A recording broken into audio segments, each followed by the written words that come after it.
Hello friends, I welcome you all on my YouTube channel let's study. Friends, आज हम discuss करने वाले हैं सीबीएसई क्लास 10th सिविक्स का second chapter that is federalism. और federalism पर ये फर्स्ट वीडियो है।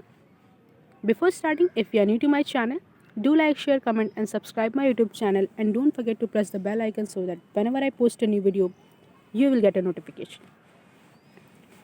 सो आइए फ्रेंड्स, शुरू करते हैं हमारे आज की इस वीडियो को और ओवरव्यू देख लेते हैं कि इसमें हमें क्या क्या पढ़ना है इस चैप्टर में। In the previous chapter, we noted that vertical division of power sharing among different levels of government is one of the major forms of power sharing in modern democracies. पिछले चैप्टर में यानी कि power sharing में हमने ये चीज़ पढ़ा कि जो पावर शेयरिंग का वर्टिकल डिवीज़न है ना गवर्नमेंट के डिफरेंट लेवल पे, वो मॉडर्न डेमोक्रेसीज़ में एक बहुत ही मेजर फॉर्म बना power sharing. Okay, in this chapter we focus on this form of power sharing और इस चैप्टर में इसी फॉर्म ऑफ पावर शेयरिंग को डिस्कस करने वाले हैं। It is commonly refer to as federalism और इसको फेडरलिज्म कहा जाता है। We being by describing federalism in general term, और हम फेडरलिज्म को एक जनरल टर्म में डिस्क्राइब करेंगे। The rest of the chapter tries to understand the theory and practice of federalism in India, और जो बाकी का जो चैप्टर होगा उसमें हम इंडिया में जो फेडरलिज्म है उसकी थ्योरीज और प्रैक्टिस को समझेंगे। A discussion of the federal constitutional provisions is followed by N analysis of policies and politics that has strengthen federalism in practice. और जो हम डिस्कशन करेंगे ना फेडरल कॉन्स्टिट्यूशनल प्रोविंसेस का, वो फॉलोड होगा पॉलिसीज़ और पॉलिटिक्स जो हैं हमारे इंडिया में, जिन्होंने हमारे फेडरलिज्म को एक तरीके से मजबूत किया है। Towards the end of the chapter, और चैप्टर के एंड में यानी कि लास्ट में, we turn to the local government a new and third tier of Indian federalism. और चैप्टर के लास्ट में हम लोकल गवर्नमेंट, जो कि एक नया और तीसरा टायर है इंडियन फेडरलिज्म का, जो कि मैंने आपको कल भी बताया था, उसके बारे में हम लास्ट में डिस्कस करेंगे। राइट? ओके, आइए अब हम फेडरलिज्म को समझ लेते हैं कि व्हाट इज़ फेडरलिज्म। फेडरलिज्म क्या है, संघात्मक क्या है। Okay, let us go back to the contrast between Belgium and Sri Lanka that we saw in the last chapter. तो अब यहाँ पर ये कह रहा है कि जो हमने लास्ट चैप्टर में बेल्जियम और श्रीलंका का जो हमने देखा था उसके बारे में थोड़ा कह रहा है देखने के लिए। You would recall that one of the key changes made in the constitution of Belgium was to reduce the power of the central government and give this power to the regional governments. तो जब आप पिछले chapter में जाओगे तो आप क्या recall करोगे, आपको एक चीज़ याद आएगी कि उसमें जो एक जो की चेंजेस हुआ था ना बेल्जियम के कॉन्स्टिट्यूशन में, वो ये था कि वहाँ का जो सेंट्रल गवर्नमेंट है उसकी पावर को रिड्यूस किया जाएगा, कम किया जाएगा, और जो पावर्स है वो दी जाएंगी वहाँ के रीजनल गवर्नमेंट को।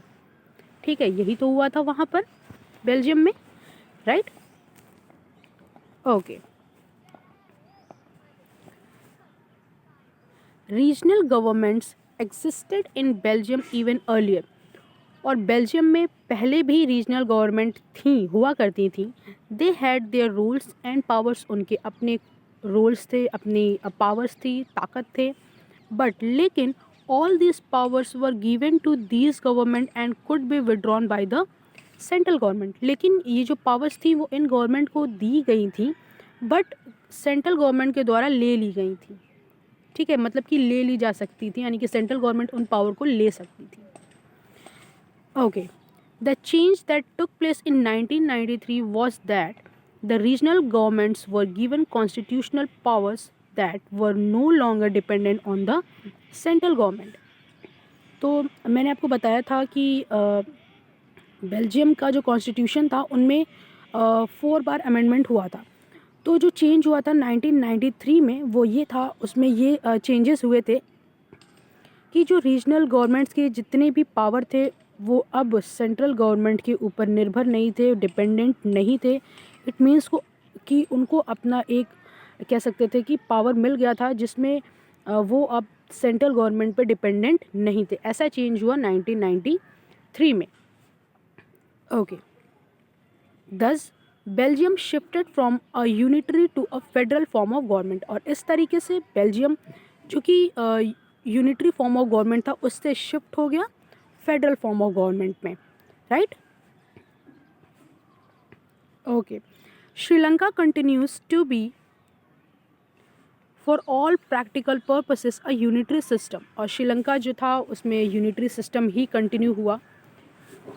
Where the national government has all the powers, जहाँ पर जो नेशनल गवर्नमेंट होती है उसी के पास सारी पावर्स होती हैं। Tamil leaders want Sri Lanka to become a federal system. और जो तमिल लीडर्स थे वो ये चाहते थे कि श्रीलंका में भी एक फेडरल सिस्टम हो। वो ये नहीं चाहते थे कि वहाँ पर यूनिटरी गवर्नमेंट हो, किसी एक व्यक्ति के हाथ में पावर्स हों। तो जो तमिल जो लीडर्स थे वो ये चाहते थे कि श्रीलंका में भी फेडरल सिस्टम हो, right. Okay, federalism is a system of government in which the power is divided between a central authority and various constituent unit of the country. Federalism एक ऐसा सिस्टम है गवर्नमेंट का जिसमें जो पावर्स हैं वो divide होती हैं दो लोगों में। एक तो है सेंट्रल अथॉरिटी और उसके वेरियस जो कॉन्स्टिट्यूएंट्स यूनिट होते हैं उनमें जो पावर्स होती है वो डिवाइड हो। तो ऐसा फेडरलिज्म एक गवर्नमेंट है। मतलब कहने का कि गवर्नमेंट एक इस प्रकार की गवर्नमेंट है फेडरलिज्म कि उसमें जो पावर्स होती हैं वो डिवाइडेड होती हैं सेंट्रल अथॉरिटी और उसके वेरियस कॉन्स्टिट्यूएंट्स में, ठीक है। Usually a federation has two level of government. और जनरली जो फेडरेशन होता है उसमें दो प्रकार की यानी कि दो स्तर पर सरकारें होती हैं, टू लेवल्स ऑफ गवर्नमेंट होती हैं। कौन कौन सी? One is the government for the entire country that is usually responsible for few subject of common national interest. तो एक तो वो होती है जो कि गवर्नमेंट होती है जो कि पूरे इंटायर कंट्री के लिए होती है, जो कि नेशनल इंटरेस्ट के जो सब्जेक्ट्स होते हैं, जो इश्यूज़ होते हैं उसके लिए रिस्पॉन्सिबल होती है। और the others are government at the level of provincial और states that look after much of the day to day administering of the state. तो और जो दूसरी प्रकार की जो गवर्नमेंट होती है वो स्टेट गवर्नमेंट होती है, प्रोविंसेस गवर्नमेंट होती है, जो कि डे टू डे जो एडमिनिस्ट्रेशन होता है या डे टू डे के जो इश्यूज़ होते हैं उनके स्टेट से उनको देखा करती है, राइट। इस तरीके से दो प्रकार की यानी कि टू लेवल्स ऑफ गवर्नमेंट हो गई। एक तो इंटायर कम्युनिटी के लिए हो गई यानी कि इंटायर कंट्री के लिए हो गई, और दूसरी स्टेट्स की हो गई, right. Both these levels of government enjoy their power independent of the other. और दोनों ही जो लेवल्स हैं वो अपनी अपनी पावर्स को एंजॉय करती हैं, ठीक है। ओके, यहाँ पर आप देख सकते हैं इसमें इमेज है जिसमें जो रेड रेड कलर के हैं कंट्रीज़ वहाँ पर फेडरल गवर्नमेंट है। कनाडा है, यूनाइटेड स्टेट ऑफ अमेरिका हो गया, Brazil, Argentina, Spain, Germany, Austria, यहाँ पर आप ये देख सकते हो, Russia, India, South Africa, Australia. यहाँ इन सब में फेडरल सिस्टम ऑफ गवर्नमेंट है, राइट। ये जो रेड रेड कलर में है, ओके।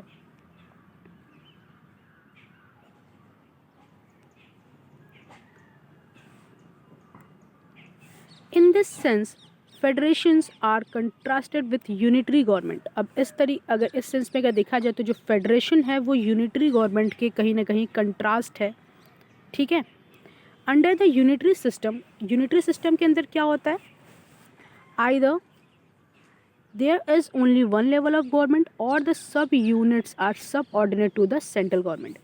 यूनिटरी सिस्टम में क्या होता है, या तो उसमें वन लेवल ऑफ यानी कि कोई एक लेवल ही होती है गवर्नमेंट की, या फिर जो सब यूनिट होते हैं वो सेंट्रल गवर्नमेंट को कोऑर्डिनेट करते हैं, right. The central government can pass on order to the provincial और द लोकल गवर्नमेंट। जो सेंट्रल गवर्नमेंट होती है वो ऑर्डर पास करती है टू द प्रोविंशियल और द लोकल गवर्नमेंट और प्रोविंशियल जिसे हम कहते हैं गवर्नमेंट, उनको ऑर्डर पास करती है। बट लेकिन in a federal system the central government can not order the state government to do something. लेकिन ऑन द अदर साइड अगर हम फेडरल सिस्टम को देखें तो उसमें सेंट्रल गवर्नमेंट किसी भी स्टेट गवर्नमेंट को कोई भी ऑर्डर पास नहीं कर सकती है, उनका अपना अपना अलग पावर होता है, ठीक है। State government has power of its own for which it is not answerable to the central government. Okay, यहाँ पर क्या कह रहा है कि स्टेट गवर्नमेंट की अपनी खुद की पावर होती है जिसके लिए उसको सेंट्रल गवर्नमेंट को कोई भी जवाब नहीं देना होता है, right. Both this governments are separately answerable to the people. तो ये दोनों ही सरकारें अलग अलग लोगों को यानी कि जनता को आंसर देती है, तो एक दूसरे को वो आंसरेबल नहीं होती हैं। Let us look at some of the key features of federalism. तो आइए अब हम फेडरलिज्म के कुछ की फीचर्स हैं उन्हें हम वन बाय वन करके देख लेते हैं। First feature is there are 2 or more level of governments. तो फर्स्ट फीचर ये है कि फेडरलिज्म में 2 या 2 से ज़्यादा लेवल्स होती हैं गवर्नमेंट की, ठीक है, लेवल्स या फिर टायर्स कह सकते हैं।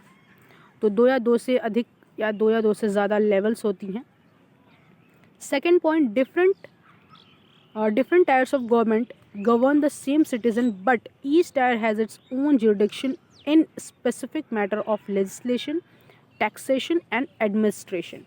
अब यहाँ पर क्या कह रहा है, यहाँ पर ये कह रहा है कि दोनों ही जो डिफरेंट टायर्स है गवर्नमेंट की वो सेम सिटीज़न को गवर्न करती है, राइट, सेम सिटीज़न को गवर्न करती है, लेकिन हर टायर का हर लेवल का अपना खुद का जुरिडिक्शन होता है, ठीक है। वो लेजिस्लेशन के मामले में, टैक्सेशन के मामले में या फिर एडमिनिस्ट्रेशन के मामले में अपना खुद का जुरिडिक्शन होता है, खुद का उनका पावर होता है, उसमें कोई जो अदर लेवल है वो इंटरफेयर नहीं कर सकता है। थर्ड पॉइंट है the jurisdictions of the respective levels और tiers of government are specified in the constitutions. यहाँ पर कह रहा है कि जो अलग अलग लेवल्स के जो जुरिडिक्शंस हैं उनको कॉन्स्टिट्यूशन में, संविधान में स्पेसिफाइड किया गया है, क्लियरली मेंशन किया गया है। So the existence and authority of each tyre of government is constitutionally guaranteed. और जो भी अथॉरिटी है हर एक टायर की, हर एक लेवल ऑफ गवर्नमेंट की, उसको कॉन्स्टिट्यूशन में गारंटी दी गई है कि कोई भी किसी के भी फैसले में या फिर कोई किसी के भी पावर में एक तरीके से इंटरफेयर नहीं करेगा, अपना सबका अलग अलग पावर, अपना सबका अलग अलग जुरिडिक्शन होगा। इस चीज़ को संविधान में क्लियरली स्पेसिफाइड किया गया है और गारंटी भी दी गई है। Fourth point, the federal provisions of the constitution can not be unilaterally changed by one level of government. अब यहाँ पर क्या कह रहा है कि कोई भी फंडामेंटल अगर प्रोविज़न होता है संविधान का, वो किसी एक लेवल ऑफ गवर्नमेंट के द्वारा चेंज नहीं किया जाएगा। Such changes require the consent of both the level of government. तो अगर कोई यानी कि अगर कोई चेंजेस करने हैं तो उसमें दोनों लेवल के जो गवर्नमेंट है वो ज़रूरी है किसी भी प्रकार का जो चेंजेस है वो करने के लिए। तो कोई भी एक लेवल ऑफ गवर्नमेंट यूनिलेटरली उस चेंज को नहीं कर सकता है, इसमें दोनों ही लेवल ऑफ गवर्नमेंट को हक होता है उस चेंज को करने का। Fifth point, courts have the power to interpret the constitution and the powers of the different levels of government। तो कोर्ट के पास, आपको मालूम है कोर्ट 2 हैं, एक सुप्रीम कोर्ट, हाई कोर्ट। तो कोर्ट्स के पास जो होती है वो पावर होती है उनके पास कि अगर कभी डिफरेंट लेवल ऑफ गवर्नमेंट में अगर कभी कोई झगड़ा हो जाता है या कुछ हो जाता है, किसी चीज़ पे सहमति नहीं हो पाती है, तो उनके बीच जो भी कॉन्फ्लिक्ट वगैरह अगर होते हैं तो उसका जो निपटारा होता है, उस चीज़ को जो सॉल्व करता है वो कोर्ट सॉल्व करता है। उसको इस चीज़ की पावर होती है कि वो इनके बीच के जो कॉन्फ्लिक्ट्स हैं उनको सुलझाए। The highest court act as an umpire if dispute arise between different levels of government in the exercise of their respective powers. तो वही बात है कि अगर दोनों लोगों में, दोनों डिफरेंट लेवल ऑफ गवर्नमेंट्स में अगर उनके पावर्स को लेकर के कोई कॉन्फ्लिक्ट होता है तो जो हाईएस्ट कोर्ट है वो एज एम्पायर काम करता है और उनके बीच के जो भी झगड़े वगैरह होते हैं, कॉन्फ्लिक्ट्स होते हैं, उनको रिजॉल्व करने की कोशिश करता है। 6 point is sources of revenue for each level of government are clearly specified to ensure its financial autonomy. तो जो सोर्स ऑफ रेवेन्यू होता है यानी कि वो कहाँ से अपने पैसे वो कलेक्ट करेंगे, यानी कि कौन कहाँ से टैक्स को वसूलेगा, तो ये भी अलग अलग लेवल ऑफ गवर्नमेंट का स्पेसिफाई किया गया है ताकि उनकी फाइनेंशियल ऑटोनॉमी में कुछ ऐसा वैसा ना हो। तो उनका स्पेसिफाई किया गया इस चीज़ को कि कौन सा गवर्नमेंट कौन से टैक्स को लेगा। ओके, 7th पॉइंट है द फेडरल सिस्टम दस हैज़ डुअल ऑब्जेक्टिव। तो इस प्रकार से हम कह सकते हैं कि जो फेडरल सिस्टम है उसके दो ऑब्जेक्टिव्स हो सकते हैं। कौन कौन से? पहला तो ये है कि to safeguard and promote unity of country. पहला तो ये है कि वो एकता, भारत की एकता को बनाए रखे। और दूसरा क्या है? At the same time accommodate regional diversities. तो हमारी देश में, जैसा कि आप जानते हैं, भारत में यूनिटी इन डाइवर्सिटी, हमारे देश में बहुत सारे कम्युनिटी के लोग रहते हैं, बहुत डाइवर्सिटीज़ हैं, तो उनको भी मेंटेन करें, यानी कि रीजनल डाइवर्सिटी भी रहे और उन सबको एक साथ लेकर के चले। तो ये दो मेन ऑब्जेक्टिव्स हैं। पहला तो ये है कि भारत की यूनिटी बनी रहे और रीजनल डाइवर्सिटीज़ की भी अपनी मतलब कि एकोमोडेट करते रहें। तो ये दो ऑब्जेक्टिव्स हैं फेडरल सिस्टम के। Therefore two aspects are crucial for the institution and practice of federalism. Governments at different levels should agree to some rules of power sharing. अच्छा, दो और crucial aspect है फेडरलिज्म के। फर्स्ट क्या है कि government at different level should agree to some rule of power sharing. तो जो अलग अलग लेवल पे जो गवर्नमेंट है उनको पावर शेयरिंग के कुछ रूल्स पर, जो कुछ रूल्स हैं उन पे अग्री होना पड़ेगा, यानी कि दोनों सेंट्रल और स्टेट गवर्नमेंट दोनों को ही कुछ रूल्स जो हैं पावर शेयरिंग के उस पर अग्री होना पड़ेगा। सेकेंड जो है, they should also trust that each would abide by its part of the agreement. तो उनके अंदर ट्रस्ट भी होना चाहिए, ठीक है, ताकि वो एक साथ रह सके बिना किसी उसके। तो फर्स्ट क्या है कि वो रूल पर उनका एग्रीमेंट होना चाहिए, सेकेंड ट्रस्ट। नेक्स्ट में क्या कह रहा है? An ideal federation system has both aspects. तो दो एस्पेक्ट होते हैं। पहला तो होता है म्यूचुअल ट्रस्ट और दूसरा होता है कि एक साथ रहने का जो एग्रीमेंट होता है, जो अभी मैंने यहाँ पर बताया। तो दो होते हैं, एक तो ट्रस्ट और दूसरा agreement to live together. Okay, the exact balance of power between the central and the state government varies from one federation to another. अब जो एग्जैक्ट बैलेंस ऑफ पावर है ना सेंट्रल और स्टेट गवर्नमेंट, ये very करता है one federation से दूसरे फेडरेशन पे है। This balance depends mainly on the historical context in which federation was form. तो ये बैलेंस डिपेंड करता है कि मतलब कि हिस्टोरिकल कॉन्टेक्स्ट पे डिपेंड करता है इसमें फेडरेशन को फॉर्म किया गया है, बनाया गया है। तो कहीं ना कहीं हिस्टोरिकल कॉन्टेक्स्ट पे डिपेंड होता है, मेनली डिपेंड होता है हिस्टोरिकल कॉन्टेक्स्ट पे। There are two kind of routes through which federation have been form. तो दो रूट्स होती हैं जिन जो फेडरेशन जिनके द्वारा फॉर्म किया जा सकता है, उन्हें भी देख लेते हैं कौन कौन से दो रूट्स होते हैं। Okay, the first route involves independent state coming together on their own to form a bigger unit, so that by pooling sovereignty and retaining identity, they can increase their security. This type of coming together federation include USA, Switzerland and Australia. अब इसमें दो मैंने बताया था कि दो roots होते हैं। पहला तो रूट होता है कमिंग टुगेदर फेडरेशन। इसमें क्या होता है ना कि जैसे मान लीजिए अलग अलग कंट्रीज़ हैं, इस तरीके से वो सब कंट्रीज़ एक साथ आ जाती हैं और एक कंट्री को फॉर्म कर लेती हैं, ठीक है, एक कंट्री को फॉर्म कर लेती हैं। और इस तरीके की जो वो होता है फेडरेशन, इसको हम कहते हैं कमिंग टुगेदर फेडरेशन।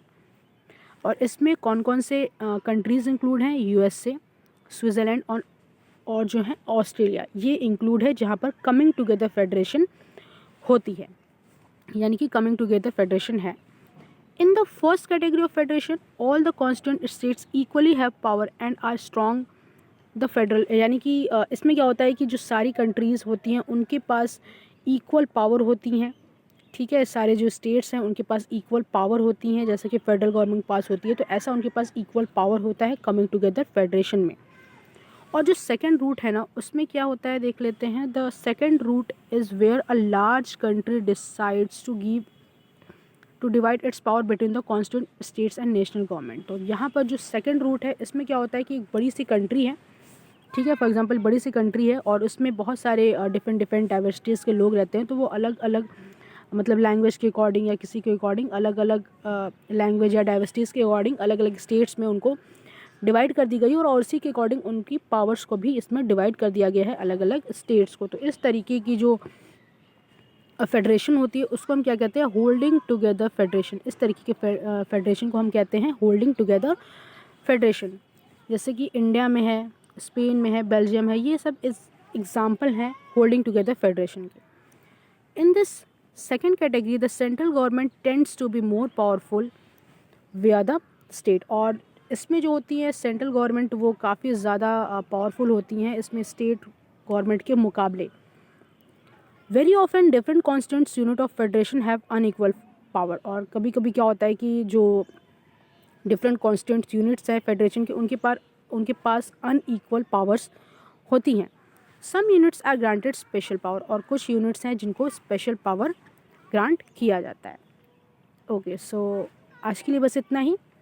वीडियो पसंद आई हो तो उसे लाइक करिएगा, शेयर करिएगा अपने दोस्तों के साथ, और अगर अभी तक आपने चैनल को सब्सक्राइब नहीं किया है तो सब्सक्राइब कर लीजिए। Thank you so much. See you soon in the next video. Till then, take care and goodbye.